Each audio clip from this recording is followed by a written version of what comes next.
सबसे पहले नजर डालते हैं अब तक की बुलेटिन। SHO थाना राजा जंग मोहम्मद ताहिर खां की जराइम पेशा अफराद के खिलाफ कार्रवाइयाँ जारी। मुख्तलिफ वारदातों में मुलव्वस 5 रुकनी डकैत गैंग के 2 अरकान गिरफ्तार। साबिक SHO थाना राजा जंग मोहम्मद ताहिर खां की सरबराही में SI मोहम्मद साजिद ने अपनी टीम नदीम खां, मरातब सिंधु व दीगर मुलाजमीन के हमरा कार्रवाई करते हुए डकैत गैंग के 2 अफराद को गिरफ्तार कर लिया। डकैत गैंग के कब्जा से 50,000 नकदी, एक मोटरसाइकिल दौरान वारदात छीना गया सामान समेत नाजायज असला भी बरामद कर लिया गया।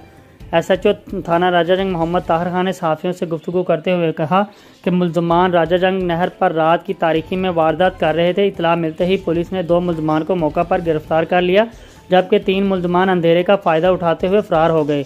मुल्ज़मान थाना राजा जंग समेत दीगर इलाकों में वारदातें करते थे। जराइम पेशा अफराद के खिलाफ बिला इम्तियाज कार्रवाइयाँ जारी रहेंगी। रिश्ते भी चमके चम चम चम चम चम चम चम चम चम चम चम लेमन मैक्स